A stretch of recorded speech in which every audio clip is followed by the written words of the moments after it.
भोपाल में one nation one election पर राष्ट्रव्यापी विचार और परामर्श सम्मेलन आयोजित हुआ। इसमें भोपाल सीहोर क्षेत्र के बुद्धिजीव और प्रबुद्ध जन शामिल हुए।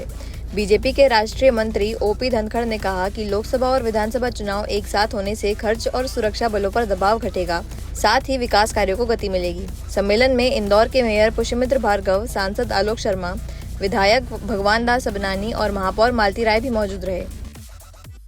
विकसित भारत के लिए एक राष्ट्र एक चुनाव, ये एक बड़ा पड़ाव है। इससे देश की अर्थव्यवस्था को तेजी से आगे बढ़ने के लिए कई आयामों से लाभ होगा।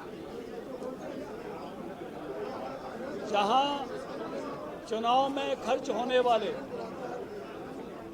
राशि, जिसका रामनाथ कोविंद कमेटी ने आकलन किया कि 1/3 की बचत होगी, जो खर्च अभी 4 से 7 लाख करोड़ के मध्य होता है।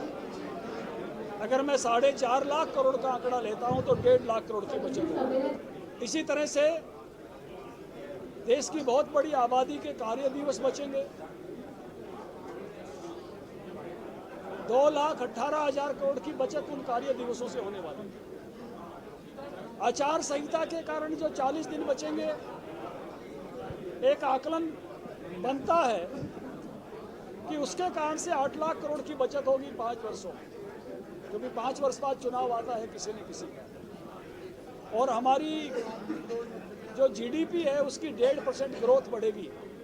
अभी 367 लाख करोड़ की जीडीपी है, जिसका 1.5% 5.5 लाख करोड़ होता है। तो इतनी तरह से जो हमारी इकोनॉमी को एकदम पुष्ट मिलेगा, जो सौपन हम लेकर चले हुए हैं कि हमारी अर्थव्यवस्था $5 ट्रिलियन की हो, तीसरे स्थान पर तुरंत पहुंचे, 2047 तक हम विकसित देशों के बराबर पहुंचे। एक राष्ट्र एक चुनाव, उसके लिए एक बड़ा पड़ाव है। उसके लिए 129वां विधेयक लोकसभा में प्रस्तुत है, संसदीय समिति को गया हुआ है। उसी के नाते आज भोपाल में सांसद आलोक शर्मा जी ने ये प्रबुद्ध जनों की संगोष्ठी आयोजित की है और देश भर में इस पर एक लोकमत बने, लोग आगे आएं और आगे बढ़कर देश में 129वां संशोधन ये पारित हो और देश एक राष्ट्र एक चुनाव की तरफ जाए, समृद्धि के लिए, विकास के लिए और एक स्थिर जो है सरकारों के लिए। और जब स्थिर और स्थायी सरकारें होती हैं तो प्रगति और तेजी से बढ़ती है। उस रास्ते पर देश आगे बढ़े, इसके निमित्त आज का ये भोपाल का कार्यक्रम है।